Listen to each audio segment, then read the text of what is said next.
I want to thank Elvin Shee, who made that video that I never seen. Oh my God, give him a big hand.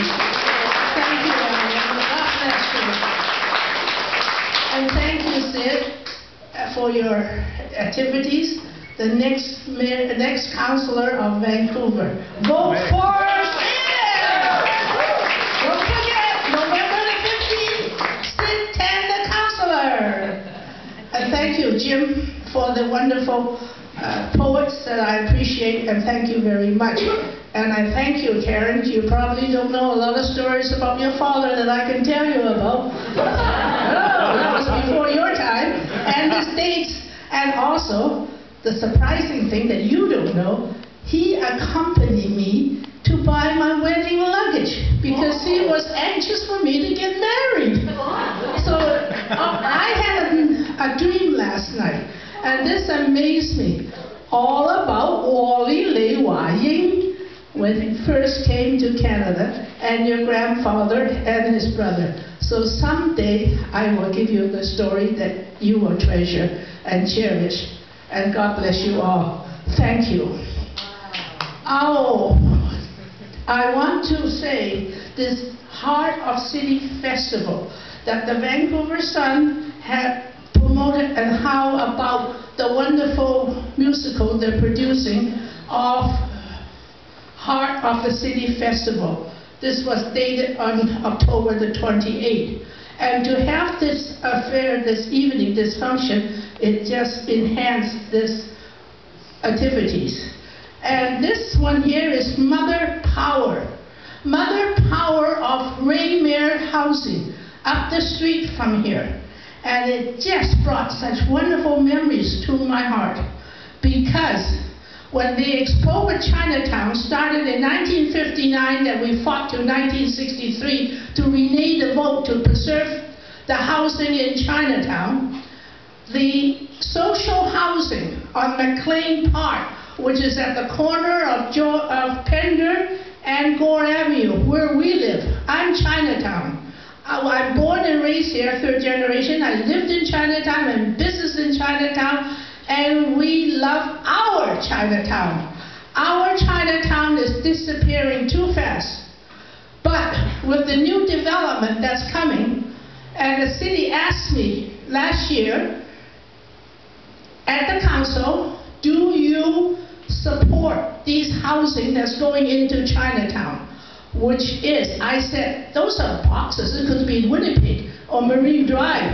What has it got to do with Chinatown? This is original Chinatown. It started when the Vancouver City was incorporated. We must preserve an artistic decor that Chinatown retain its flavor, its character, its energy for the local, for the young and old to participate in new activities, for the tourists that benefit the city.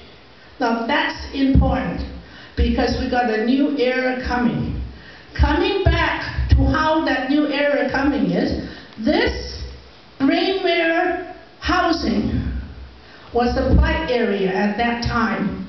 After we reneged the vote to preserve Chinatown in the heart of Vancouver, these housing project that I just mentioned where I live was expropriated. And this is where now the McLean Park is. The McLean housing was. And the Chinese that lived there did not want to go into social housing that was built for them when their houses were demolished. So we were able to build Raymere housing when the mayor of that time was Bill Raffy. Alderman Hafford Wilson and all that appointed me as the leader of the Mayor's Redevelopment Committee. So between that committee, I appointed Honorable Angel Blanca, Harry Duker, George D. Wong, Harry Kahn, Emily Sawchuk. We built Raymere housing, Skeena housing, and McLean housing for the families that is now featured today, how happy they were to have received such good social housing. And the children had to go across the railway track to go to school. So what happened? These ladies are sitting on a track So today, these housing are excellent model of future housing. And that was by the city. So when you become councillor, Mr. Sid Tan, you will have to lead the council that we need more social housing built by 3 levels of government. Get together. Do the job. Build housing. For the people that can afford to live in the housing. Not affordable to the billionaires, or we can't afford a $1 billion condo. So that's why today the same social housing is talking about. And today Vancouver Chinatown is going to have 800 housing in the market in the next 2 years. Everywhere. But there are boxes. So the city said to me, would you advise me about the Chinese decor? Because my husband Dean Leong and I went out of our way to build the Mandarin Trade Center, replica of the Imperial Palace.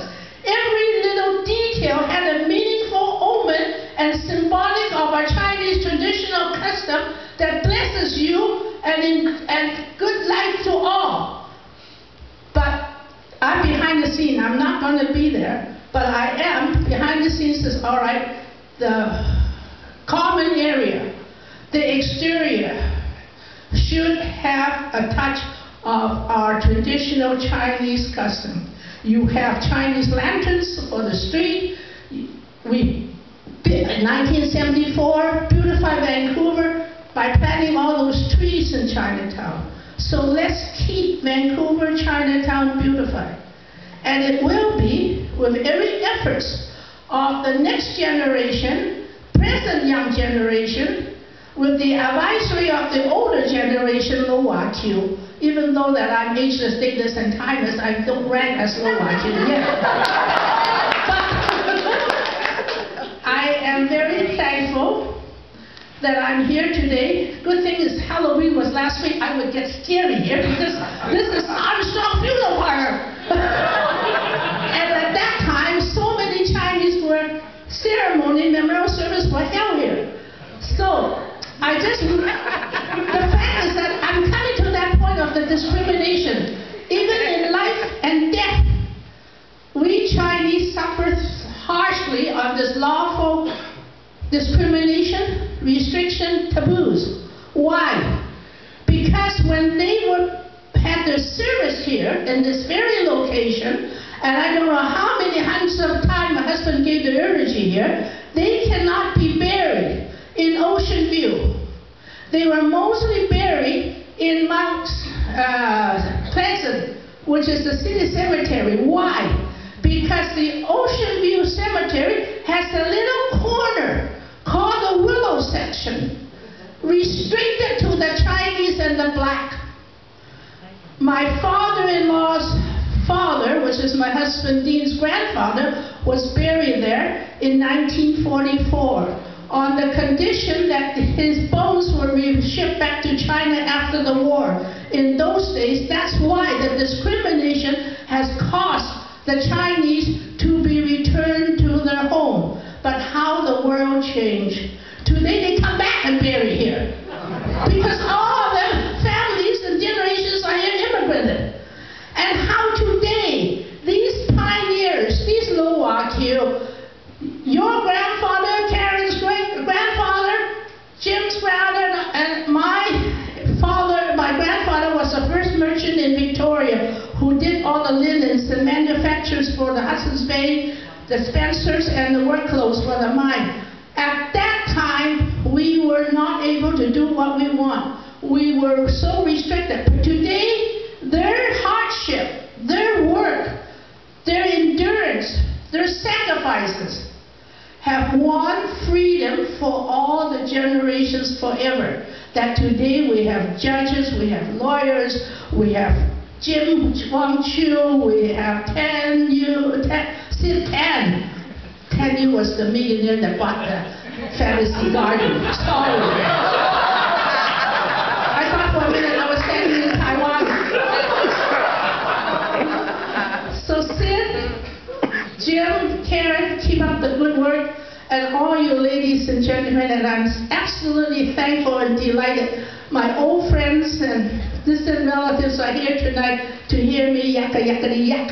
So anyhow, if there's anything else I can do for any of you at any time, 24/7, the Italian says, at your disposal. God bless you all.